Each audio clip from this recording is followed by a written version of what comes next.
Batting dull ಆಯಿತು ಅಂತ ಹೇಳೋದಾ ಅಥವಾ ಪವರ್ ಪ್ಲೇ ಬೌಲಿಂಗ್ ಸಿಕ್ಕಾಪಟ್ಟೆ ಕಾಸ್ಟ್ಲಿ ಇತ್ತು ಅನ್ನೋದಾ? ಬಟ್ ಪಂದ್ಯ ಅಂತೂ ಸೋತಾಗಿದೆ. ಸತತ 2 ಪಂದ್ಯಗಳನ್ನು ಗೆದ್ದಿದ್ದ RCB ಈಗ 3ನೇ ಪಂದ್ಯದಲ್ಲಿ ಮುಗ್ಗರಿಸಿದೆ. ರಾಜಸ್ಥಾನ ವಿರುದ್ಧ ಸೋತರೂ ಕೂಡ ಒಂದಷ್ಟು ಕಲಿಯೋದಿದೆ.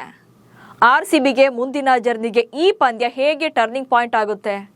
ಸೂಪರ್ ಮ್ಯಾನ್ ಆದ್ರ ಸೂರ್ಯವಂಶಿ ಎಲ್ಲೆಲ್ಲಿ ಎಡವಿತು ಬೆಂಗಳೂರು? ಈ ಬಗ್ಗೆ ಹೇಳ್ತೇನೆ. ನಾನು ಶಾಂತ. ನೀವು ಸುದ್ದಿಯಾನದ ಸಬ್ಸ್ಕ್ರೈಬರ್ ಆಗೋದಿಕ್ಕೆ ಮರಿಬೇಡಿ. ಹಾಲಿ ಚಾಂಪಿಯನ್ ಆಗಿರುವಂತ ರಾಯಲ್ ಚಾಲೆಂಜರ್ಸ್ ಬೆಂಗಳೂರು ವಿರುದ್ಧ ರಾಜಸ್ಥಾನ ತಂಡ ನಿಜಕ್ಕೂ ಕೂಡ ಚಾಂಪಿಯನ್ ಅಂತೆಯೇ ಪರ್ಫಾರ್ಮೆನ್ಸ್ ನೀಡಿತು. ಬರ್ಸಪರ ಕ್ರೀಡಾಂಗಣದಲ್ಲಿ ಟಾಸ್ ಸೋತು ಫಸ್ಟ್ ಬ್ಯಾಟಿಂಗ್ ಮಾಡಿದಂತ ರಾಯಲ್ ಚಾಲೆಂಜರ್ಸ್ ಬೆಂಗಳೂರು ತಂಡ ಬ್ಯಾಟಿಂಗ್ನಲ್ಲಿ ತುಂಬಾನೇ ಸ್ಟ್ರಗಲ್ ಅನ್ನ ಕಾಣಬೇಕಾಯಿತು. ಹೀಗಾಗಿ 20 ಓವರ್ಗಳಲ್ಲಿ 8 ವಿಕೆಟ್ ನಷ್ಟಕ್ಕೆ 201 ರನ್ಗಳನ್ನು ಕಲೆ ಹಾಕಿದ್ರು. ಈ ಟಾರ್ಗೆಟ್ ಅನ್ನ ಬೆನ್ನತ್ತಿದಂತ ರಾಜಸ್ಥಾನ ರಾಯಲ್ಸ್ ತಂಡ 18 ಓವರ್ಗಳಲ್ಲಿ ಕೇವಲ 4 ವಿಕೆಟ್ಗಳನ್ನು ಕಳ್ಕೊಂಡು ಟಾರ್ಗೆಟ್ ಅನ್ನ ರೀಚ್ ಆಯಿತು. ಸೊ ಇದು ಪಂದ್ಯದ ಹೈಲೈಟ್ಸ್. ಆದರೆ ಸೂಪರ್ ಸ್ಟ್ರಾಂಗ್ ಆಗಿರುವಂಥ RCBಗೆ ಏನೆಲ್ಲ ಮೈನಸ್ ಆಯಿತು? ಸೊ ಸತತ 2 ಪಂದ್ಯಗಳನ್ನು ಗೆದ್ದು 3ನೇ ಪಂದ್ಯದ ಸೋಲಿಗೆ ಕಾರಣ ಏನು? ಸೊ ಎಲ್ಲೆಲ್ಲ ಎಡವಿದ್ರು ಅನ್ನೋದ್ರ ಬಗ್ಗೆ ನೋಡ್ತಾ ಹೋಗೋಣ. ಮೊದಲನೇದಾಗಿ RCBಗೆ ಮೇನ್ ಸೆಟ್ ಬೇಕಾಗಿದ್ದೆ ಮಳೆ ಬಂದು ಪಂದ್ಯ ಲೇಟ್ ಆಗಿದ್ದು, ಜೊತೆಗೆ ಟಾಸ್ ಅನ್ನ ಸೋತಿದ್ದು. ಆಲ್ಮೋಸ್ಟ್ 1 ಗಂಟೆಗೂ ಹೆಚ್ಚು ಕಾಲ ಪಂದ್ಯ ಡಿಲೇ ಆಯಿತು. ಅಲ್ಲಿ 7:15ಗೆ ಸ್ಟಾರ್ಟ್ ಆಗಬೇಕಿಂತ ಮ್ಯಾಚ್ 8:15 ನಂತರ ಶುರುವಾಯಿತು. ಸೊ ಇಲ್ಲೇ ಆದ ಒಂದು ರೀತಿಯಲ್ಲಿ ಪಂದ್ಯ ಸ್ಟಾರ್ಟ್ ಆಗುವಂಥ ಟೈಮ್ಗೆ ಸ್ಟಾರ್ಟ್ ಆಗಲಿಲ್ಲ. ಇಲ್ಲೇ ಆ ಒಂದು ರೀತಿಯಾದಂಥ ಕನೆಕ್ಟಿವಿಟಿ ತಪ್ಪಿತ್ತು. ಅದಕ್ಕಿಂತ ಮೇನ್ ಅಂತಂದರೆ ಇಲ್ಲಿ ಟಾಸನ್ನು ಸೋತಿದ್ದು. ಯಾವತ್ತೇ ಆಗಲಿ ಮಳೆ ಬಂದು ಪಂದ್ಯ ಡಿಲೇ ಆದಂಥ ಟೈಮಲ್ಲಿ ಟಾಸ್ ಸೋಲು ಒಂದು ಮೇನ್ ಮ್ಯಾಟ್ರ್ ಆಗುತ್ತೆ. ಜೊತೆಗೆ ಬರುವಂಥ ಫಸ್ಟ್ ಬ್ಯಾಟಿಂಗ್ ಬರುವಂಥ ತಂಡಕ್ಕೆ ಆ ತಂಡದ ಬ್ಯಾಟಿಂಗ್ ಚೆನ್ನಾಗಿಲ್ಲ ಅಂತಂದರೆ ಕಂಪ್ಲೀಟಾಗಿ ಕೊಲ್ಯಾಪ್ಸ್ ಆಗ್ತಾ ಹೋಗುತ್ತೆ. ಬಟ್ ಇದೇ ಈಗ ಸ್ಟೇಡಿಯಂನಲ್ಲೇ ಕಳೆದ ಪಂದ್ಯದಲ್ಲಿ ರಾಜಸ್ಥಾನ ಕೂಡ ಫಸ್ಟ್ ಬ್ಯಾಟಿಂಗನ್ನು ಮಾಡಿ 11 ಓವರ್ಗಳಲ್ಲೇ 150 ರನ್ಗಳನ್ನು ಕಲೆ ಹಾಕಿತ್ತು. ಅವತ್ತು ಮಳೆ ಬಂದಿತ್ತಲ್ವಾ ಅನ್ಬಹುದು. ಆದರೆ ಒಂದೊಂದು ತಂಡಕ್ಕೆ ಒಂದೊಂದು ರೀತಿಯಾಗಿ ಅದು ಎಫೆಕ್ಟ್ ಆಗುತ್ತೆ. ಬಟ್ RCBಗೆ ಇದು ಮೈನಸ್ ಆಯಿತು. ಸೊ ಟಾಸ್ ಸೋಲು ಜೊತೆಗೆ ಮಳೆ ಬಂದಿದ್ದು ಎಫೆಕ್ಟ್ ಆಯಿತು. ಇನ್ನು ಫಸ್ಟ್ ಬಾಲ್ ಸಾಲ್ಟ್ ವಿಕೆಟನ್ನು ಕಳ್ಕೊಳ್ತಾರೆ. ಒಳ್ಳೆಯ ಜೊತೆಯಾಟ ಆ ನಂತರ ಬರಲೇ ಇಲ್ಲ.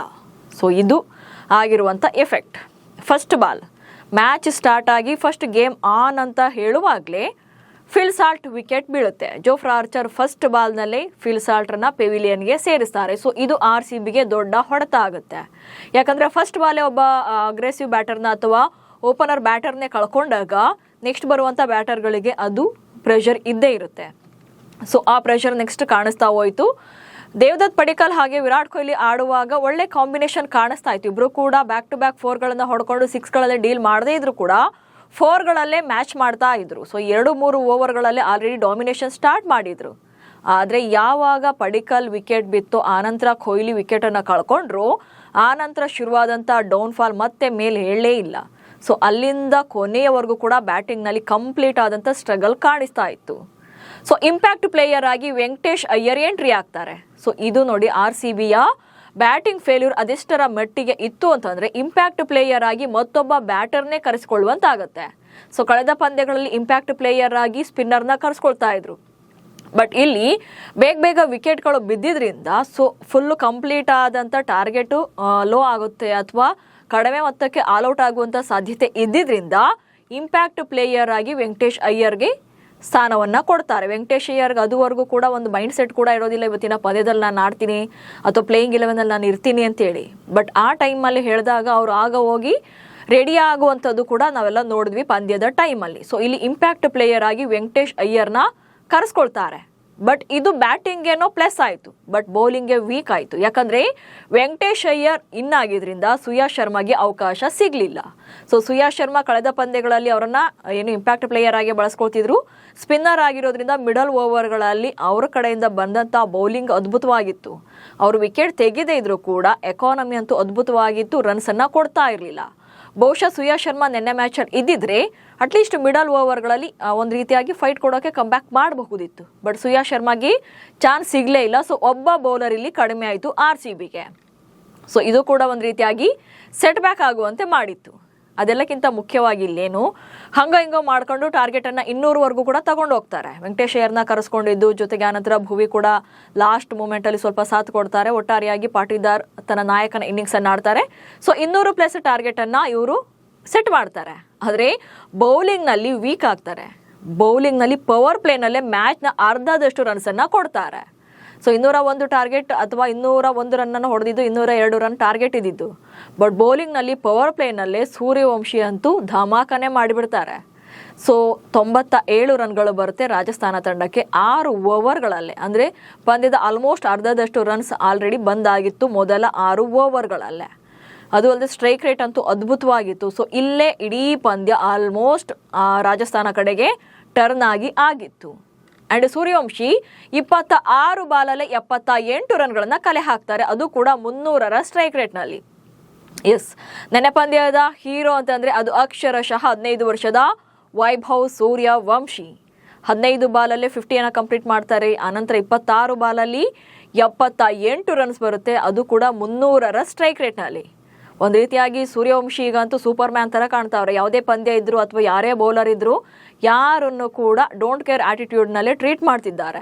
ಲಾಸ್ಟ್ ಮ್ಯಾಚಲ್ಲಿ already Jasprit Bumrah, world class bowler Jasprit ಬುಮ್ರಾಗೆ ಫಸ್ಟ್ ಬಾಲಲ್ಲೇ 6 ಹೊಡೆದು ಜೊತೆಗೆ ಬ್ಯಾಕ್ ಟು ಬ್ಯಾಕ್ ಅವ್ರಿಗೆ 2 ಸಿಕ್ಸರ್ಗಳನ್ನು ಅವ್ರ ಓವರ್ನಲ್ಲಿ ಹೊಡೆದಿದ್ರು.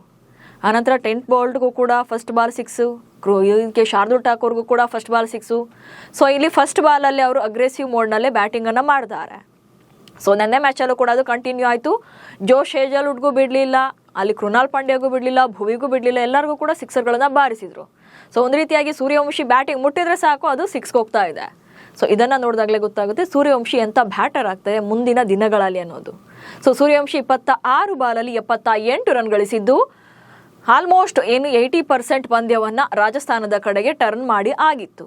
ಬಟ್ ಅಲ್ಲಿ ವಿಕೆಟನ್ನು ಕಳ್ಕೊಂಡ್ರು ಕೂಡ ನೆಕ್ಸ್ಟ್ ಬರುವಂಥ ಬ್ಯಾಟರ್ಗಳಿಗೆ ಅದೇನು ಪ್ರೆಷರ್ ಆಗಿರಲಿಲ್ಲ. ಯಾಕಂದರೆ ಸೂರ್ಯವಂಶಿ ವಿಕೆಟ್ ಬೀಳೋ ಟೈಮ್ಗೆಲ್ಲ ಆಲ್ಮೋಸ್ಟ್ ಬಾಲ್ಗೆ 1 ರನ್ ಅಷ್ಟೇ ಅವಶ್ಯಕತೆ ಇತ್ತು. ನೆಟ್ ರನ್ ರೇಟ್ ಕಂಪ್ಲೀಟ್ ಆಗಿ 6+ ಬಂದಿತ್ತು, 7 ಬಿಲೋ ಇತ್ತು.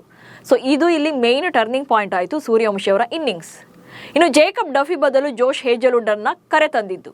ಎಸ್, ಇಲ್ಲಿ ಜೋಶ್ ಬದಲಿಗೆ ಡಫಿಯನ್ನು ಆಡಿಸ್ತಾ ಇದ್ದಿದ್ದು ಕಳೆದ 2 ಪಂದ್ಯಗಳಲ್ಲಿ. ಬಟ್ ಇಲ್ಲಿ ಜೋಶ್ ರಿಕವರ್ ಆದರೂ, ಫಿಟ್ನೆಸ್ ಕಮ್ ಬ್ಯಾಕ್ ಮಾಡಿದ್ರು ಅಂತೇಳಿ ಜೇಕಬ್ ಡಫಿಗೆ ಬ್ರೇಕ್ ಕೊಟ್ಟು ಜೋಶ್ ಹೇಜಲ್ವುಡ್ರನ್ನ ಪ್ಲೇಯಿಂಗ್ 11ಗೆ ತರ್ತಾರೆ. ಬಟ್ ಕಳೆದ 2 ಪಂದ್ಯಗಳಲ್ಲಿ ಡಫಿ ಕಡೆಯಿಂದ ಒಳ್ಳೆ ಇನ್ನಿಂಗ್ಸ್ ಬಂದಿತ್ತು. ಫಸ್ಟ್ 2 ಪಂದ್ಯಗಳಲ್ಲೂ ಕೂಡ ಓಪನರ್ಗಳನ್ನ ಇಬ್ಬರನ್ನೂ ಕೂಡ ಕಳಿಸಿದ್ದೇ ಡಫಿ ಪೆವಿಲಿಯನ್ಗೆ. ಅಂದರೆ ಹೈದರಾಬಾದ್ ವಿರುದ್ಧದ ಓಪನರ್ಗಳು ಜೊತೆಗೆ ಚೆನ್ನೈ ವಿರುದ್ಧದ ಓಪನರ್ಗಳು ಇಬ್ಬರೂ ಕೂಡ, ಅಂದರೆ 2 ಪಂದ್ಯಗಳ 4 ಓಪನರ್ಗಳನ್ನು ಪೆವಿಲಿಯನ್ ಗಟ್ಟಿದೆ ಜೇಕಬ್ ಡಫಿ, ಅದು ಕೂಡ ಪವರ್ ಪ್ಲೇನಲ್ಲೇ. ಆದರೆ ಈ ಮ್ಯಾಚಲ್ಲಿ ಜೋಶ್ ಹೇಜಲ್ವುಡ್ ಬಂದು ಅವರು ಕೂಡ ಪವರ್ ಪ್ಲೇನಲ್ಲಿ ಯಶಸ್ವಿ ಜೈಸ್ವಾಲ್ ಅವರ ವಿಕೆಟನ್ನು ತೆಗಿತಾರೆ. ಬಟ್ ಆನಂತರದಲ್ಲಿ ಹೈಯೆಸ್ಟ್ ರನ್ಗಳನ್ನು ಕೊಡ್ತಾರೆ. ಯಾಕಂದರೆ ಲಾಸ್ಟ್ ಸೀಸನ್ ಅಂತ ಹಿಡಿತ ಕಾಣಲಿಲ್ಲ. ಬಹುಶಃ ಅವರು ಆಗಷ್ಟೇ ಕಮ್ಬ್ಯಾಕ್ ಆಗಿದ್ದು, ಆಲ್ಮೋಸ್ಟ್ ಅಲ್ಲೇ ಒಂದು 4-5 ತಿಂಗಳಿಂದ ಅವರು ಕ್ರಿಕೆಟ್ನಿಂದ ದೂರನೇ ಇದ್ದರು. T20 ವಿಶ್ವಕಪ್ಪನ್ನು ಮಿಸ್ ಮಾಡ್ಕೊಂಡಿದ್ರು ಕೂಡ ಆಸ್ಟ್ರೇಲಿಯಾ ಪರ. ಈಗ IPLಗೆ ಬಂದಿದ್ದಾರೆ. ಬಟ್ ಸಾಕಷ್ಟು ಲಾಂಗ್ ಗ್ಯಾಪ್ ಬಳಿಕ ಫಸ್ಟ್ ಮ್ಯಾಚ್ ಆಡಿದ್ದು, ಅವ್ರಿಗೂ ಕೂಡ ಕಂಟ್ರೋಲ್ ಸಿಗಲಿಲ್ಲ. ಅದಕ್ಕಿಂತ ಜಾಸ್ತಿ ರಾಜಸ್ಥಾನದವ್ರದ್ದು ಬ್ಯಾಟಿಂಗ್ ಕೂಡ ಚೆನ್ನಾಗಿತ್ತು. ರಾಜಸ್ಥಾನ ತಂಡ ಬ್ಯಾಟಿಂಗ್ ಹಾಗೆ ಬೌಲಿಂಗ್ನಲ್ಲಿ ಡಾಮಿನೇಷನ್ ಅನ್ನು ಮಾಡಿದ್ದು. ಎಸ್, ಇಲ್ಲಿ RCB ಸೋತಿರಬಹುದು. ಅದಕ್ಕೆ ಕಾರಣ ರಾಜಸ್ಥಾನ ತಂಡದ ಬೆಟರ್ ಪರ್ಫಾರ್ಮೆನ್ಸ್ ಕೂಡ ಇಲ್ಲಿ ಹೈಲೈಟ್ ಆಗುತ್ತೆ. ಅವರು ಫಸ್ಟ್ ಬಾಲ್ನಿಂದಲೇ ವಿಕೆಟನ್ನು ತೆಗೆಯೋಕೆ ನಿಂತ್ಕೊಂಡವರು ಒಬ್ಬ ಬ್ಯಾಟರ್, ಎಕ್ಸ್ಟ್ರಾ ಬ್ಯಾಟರ್ನ ಕರೆಸ್ಕೊಳ್ಳೋ ಮಟ್ಟಿಗೆ ಅವರು ಬೌಲಿಂಗ್ ಪ್ರದರ್ಶನವನ್ನು ಮಾಡ್ತಾರೆ. ಜೊತೆಗೆ ಯಾವುದೇ ಬ್ಯಾಟರ್ ಕೂಡ ಸೆಟಲ್ ಆಗೋಕೆ ಬಿಡಲಿಲ್ಲ. ಪಾಟಿದಾರ್ ಸ್ವಲ್ಪ ಟೈಮ್ ತಗೊಂಡು ಆನಂತರ ಲಾಸ್ಟಲ್ಲಿ ಬಿಗಿನಿಂಗ್ಸ್ ಆಗಿ ಕನ್ವರ್ಟ್ ಮಾಡಿಕೊಂಡ್ರು ಕೂಡ ಯಾರನ್ನು ಕೂಡ ಅಷ್ಟು ಈಸಿಯಾಗಿ ಅಥವಾ ಸೆಟಲ್ ಆಗೋಕೆ ಅಥವಾ ಬಿಗ್ ಪಾರ್ಟ್ನರ್ಶಿಪ್ ಬರೋಕೆ ರಾಜಸ್ಥಾನ ಬೌಲಿಂಗ್ ಬಿಡಲಿಲ್ಲ. ಜೊತೆಗೆ ಬ್ಯಾಟಿಂಗ್ನಲ್ಲೂ ಕೂಡ ಅಂಥದ್ದೇ ಧಮಾಕೆದಾರ್ ಪರ್ಫಾರ್ಮೆನ್ಸ್ ಬರುತ್ತೆ. ಅದು ಅಲ್ಲದೆ RCB ವಿರುದ್ಧ ಜುರೇಲ್ ಕೂಡ ಅಗ್ರೆಸಿವ್ ಆಗಿ ಬ್ಯಾಟಿಂಗನ್ನು ಮಾಡ್ತಾ ಇದ್ದದನ್ನು ನಾವು ನೋಡಬಹುದು. ಸೊ ಅವರದ್ದು ಕೂಡ ಆಲ್ರೌಂಡ್ ಪ್ರದರ್ಶನ ಇತ್ತು. ಅದರಲ್ಲೂ ಫೀಲ್ಡಿಂಗ್ ಅಂತೂ ಎಕ್ಸ್ಟ್ರಾಡಿನರಿ ರಾಜಸ್ಥಾನ ತಂಡದ್ದು. ಸೊ ಈ ಎಲ್ಲ ಕ್ರೆಡಿಟ್ನಿಂದಲೇ ಅವರಿಗೆ ಪ್ಲಸ್ ಆಯಿತು. ಸೊ ಇದೆಲ್ಲ ಡಾಮಿನೇಷನ್ ಮಾಡಿಯೇ ರಾಜಸ್ಥಾನ ಈ ಪಂದ್ಯವನ್ನು ಗೆದ್ದುಕೊಂಡಿತ್ತು. ಸೊ ಇದೆಲ್ಲ RCB ಪಂದ್ಯದ ಸೋಲಿಗೆ ಕಾರಣ ಆಯಿತು. ಲಾಸ್ಟ್ ಸೀಸನಲ್ಲಿ ಅವೇ ಪಿಚ್ನಲ್ಲಿ ಎಲ್ಲ ಪಂದ್ಯಗಳನ್ನ ಗೆದ್ದಿದ್ದ ಬೆಂಗಳೂರು ಈ ಸಲ ಮೊದಲ ಮ್ಯಾಚಲ್ಲಿ ಎಡವಿದೆ. ಬಟ್ ಈ ಸೋಲಿನಲ್ಲೂ ಕೂಡ ಬೆಂಗಳೂರು ಬಗ್ಗೆ ಅಪ್ರಿಷಿಯೇಟ್ ಮಾಡಬೇಕಾದಂಥ ಒಂದಷ್ಟು ಪಾಯಿಂಟ್ಸ್ ಕೂಡ ಇದೆ. ಸೊ ಏನದು ಅನ್ನೋದನ್ನ ನೋಡ್ತಾ ಹೋಗೋಣ. 94ಕ್ಕೆ 6 ವಿಕೆಟ್ ಬಿದ್ದರೂ ಕೂಡ 200+ ರನ್ಗಳ ಟಾರ್ಗೆಟ್ ಅನ್ನ ಕೊಟ್ಟಿದ್ದು. ಎಸ್, 94ಕ್ಕೆ 6 ವಿಕೆಟ್ ಬಿದ್ದಾಗ ಆಲ್ಮೋಸ್ಟ್ ಇವರು 150 ಕೂಡ ದಾಟಲ್ವೇನೋ, ಆಲ್ಔಟ್ ಆಗಿಬಿಡ್ತಾರೇನೋ ಅನ್ನುವಂತೆ ಕಾಣ್ತಾ ಇತ್ತು. ಯಾಕಂತಂದ್ರೆ ಆ ರೀತಿಯಾಗಿ ಡೌನ್ಫಾಲ್ ಆಗ್ತಿತ್ತು. ವಿಕೆಟ್ ಟಾಪ್ ಆರ್ಡರ್ ಅಂತೂ ಕಂಪ್ಲೀಟ್ ಆಗಿ ಬೇಗನೆ ಔಟ್ ಆಗಿದ್ರು. ಆದರೆ 200+ ರನ್ಗಳನ್ನು ಟಾರ್ಗೆಟನ್ನು ಸೆಟ್ ಮಾಡಿದ್ದು RCBಯ ಒಂದು ಪ್ಲಸ್ ಪಾಯಿಂಟ್. ಹೌದು, ಇಲ್ಲಿ ವೆಂಕಟೇಶ್ ಅಯ್ಯರ್ನ ಕರೆಸ್ಕೊಳ್ತಾರೆ.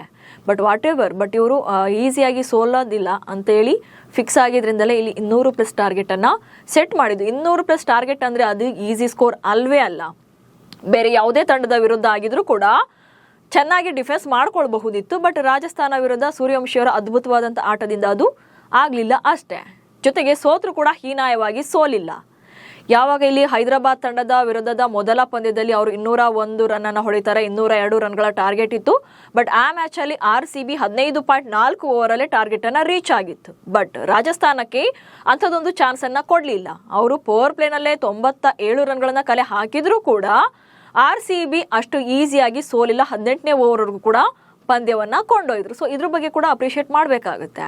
ಇನ್ನು 8ನೇ ಓವರ್ನಲ್ಲೇ 127 ರನ್ಗಳು ಬಂದರೂ ಕೂಡ 18ನೇ ಓವರ್ವರೆಗೂ ಕೂಡ ಬೌಲಿಂಗನ್ನು ಮಾಡಿತ್ತು. 8ನೇ ಓವರ್ನಲ್ಲೇ ರಾಜಸ್ಥಾನ 127 ರನ್ಗಳನ್ನು ಕಲೆ ಹಾಕಿತ್ತು. ಸೊ ಅಲ್ಲಿಗೆ 15 ಓವರ್ಗಳ ಒಳಗೆಲ್ಲ ಕಂಪ್ಲೀಟ್ ಆಗಿ ಟಾರ್ಗೆಟನ್ನು ರೀಚ್ ಆಗ್ತಾರೆ ಅನಿಸಿದ್ರು ಕೂಡ ಅಷ್ಟು ಈಸಿಯಾಗಿ ಸೋಲಿಲ್ಲ. ಇನ್ನು ಬೌಲಿಂಗ್ ವೀಕ್ನೆಸ್ ಬಗ್ಗೆ ಮುಂದಿನ ಪಂದ್ಯಗಳಲ್ಲಿ ಕಮ್ ಬ್ಯಾಕ್ ಮಾಡಬಹುದು. ಸೊ ಆರಂಭದಲ್ಲೇ ಒಂದು ಪಂದ್ಯವನ್ನು ಸೋತಿರೋದ್ರಿಂದ ನೆಕ್ಸ್ಟ್ ಕ್ರೂಷಿಯಲ್ ಮ್ಯಾಚ್ಗಳಲ್ಲಿ ಅಂತ ಬಂದಾಗ ಏನೆಲ್ಲ ವೀಕ್ನೆಸ್ ಇದೆ ಅದನ್ನು ತಿದ್ದುಕೊಂಡು ಕಮ್ ಬ್ಯಾಕ್ ಮಾಡೋಕೆ ಈ ಪಂದ್ಯ ಒಂದು ಒಳ್ಳೆಯ ಎಕ್ಸಾಂಪಲ್ ಆಗುತ್ತೆ. ಸೊ ಇದೆಲ್ಲ ಮುಂದಿನ ಪಂದ್ಯಗಳಲ್ಲಿ ತಿದ್ದಿಕೊಳ್ಬಹುದು. ಹಾಗೆ ಬೌಲಿಂಗ್ ಯೂನಿಟ್ನ ವೀಕ್ನೆಸ್ ಜೊತೆಗೆ ಸ್ಪಿನ್ನರ್ ಬಳಕೆ ಬಗ್ಗೆ ಕೂಡ ಇಂಪ್ರೂವ್ಮೆಂಟ್ ಬೇಕಾಗುತ್ತೆ. ಮುಂದಿನ ಪಂದ್ಯಗಳಲ್ಲಿ ಅಭಿನಂದನ್ ಸಿಂಗ್ನ ಆಡಿಸ್ಬೇಕಾ ಅಥವಾ ಬೇರೆ ಆಪ್ಷನ್ ನೋಡಬೇಕಾ ಅಥವಾ ಪ್ಲೇಯಿಂಗ್ 11ನಲ್ಲಿ ಚೇಂಜಸ್ ತರಬೇಕಾ ಅನ್ನೋದನ್ನು ಕೂಡ ಇಲ್ಲಿ ಸೀರಿಯಸ್ ಆಗಿ ಯೋಚನೆ ಮಾಡಬೇಕಾಗುತ್ತೆ. ಸೊ ನಾಳೆ ಮುಂಬೈ ಇಂಡಿಯನ್ಸ್ ವಿರುದ್ಧ RCB ಮ್ಯಾಚ್ ಇದ್ದು ಈ ಪಂದ್ಯದಲ್ಲಿ ಗೆದ್ದು ಗೆಲುವಿನ ಟ್ರ್ಯಾಕ್ಗೆ ಕಮ್ ಬ್ಯಾಕ್ ಮಾಡಬೇಕಿದೆ. ಈ ಪಂದ್ಯದ ಇಂಟ್ರೆಸ್ಟಿಂಗ್ ವಿಚಾರ ಅಂದರೆ ಈ ಎರಡೂ ತಂಡಗಳು ಈಗ ರಾಜಸ್ಥಾನ ವಿರುದ್ಧವೇ ಸೋತು ಈಗ ಮುಖಾಮುಖಿ ಆಗ್ತಿರೋದು. ಸೊ ಯಾರು ಗೆದ್ದು ಟ್ರ್ಯಾಕ್ಗೆ ಬರ್ತಾರೆ ನೋಡಬೇಕು. ನಮಸ್ಕಾರ.